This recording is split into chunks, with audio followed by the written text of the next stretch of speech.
This is the recorded lesson for Umbra and Penumbras.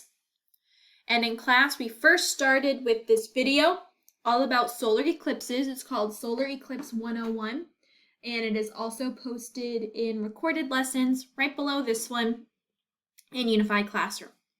Okay. So let's take a further look at these two words that this video talks about quite a bit, Umbra and Penumbra. Let's make this a little smaller, get this back down to where it's supposed to be. All right, so if you're following along in your notes, the note for C and D, Umbra and Penumbra. The umbra is the dark inner portion of the shadow cone that you experience during both solar and lunar eclipses. The penumbra is the lighter outer portion of that shadow. So let's look at our picture examples here. Let's blow up this picture of a solar eclipse. Make it nice and big. The umbra, the dark inner portion of the shadow cone, is right over here. The penumbra, the lighter outer portion of that shadow, right here. You can see in our diagram that the umbra is within the penumbra. And you can also see that the umbra is much smaller, just like the word itself is smaller than penumbra. If you happen to be on Earth in the penumbra region, this region here, you will experience a partial eclipse. While if you are within the umbra, you will be able to experience the total eclipse. Because as the moon moves around the Earth, that shadow is going to follow. So there will be a straight line of those that will be able to see the umbra, the total eclipse, and those that will be able to see the penumbra, the partial eclipse.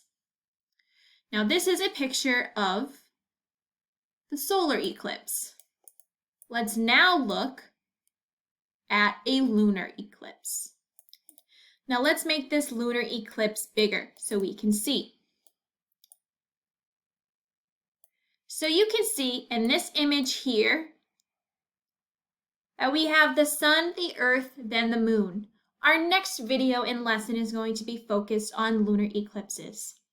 We're talking about the penumbra and the umbra in between the two eclipses because this is a feature that they both have.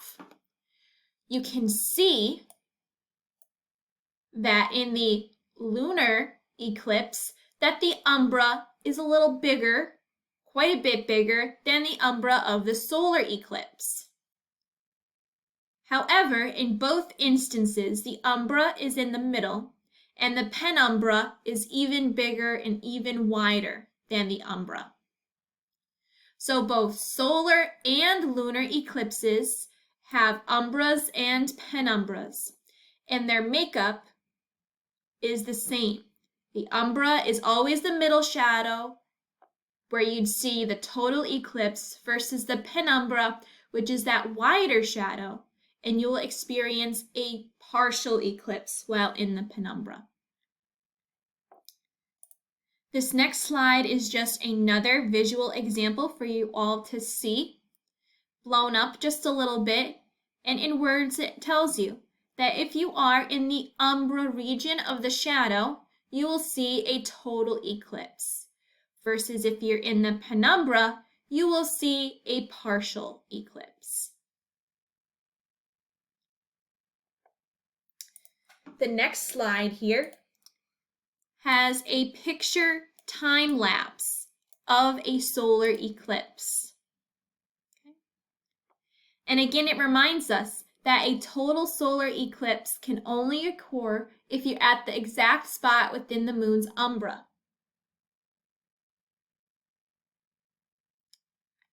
So you have to be within the umbra to see this middle row here. If you are within the penumbra, you will not see this middle row here. You will not see this. You will, however, see either everything on the top or everything on the bottom row. If you are within the penumbra, you will experience a partial eclipse, which means the sun will be partially eclipsed, meaning you will not see all of the totality here.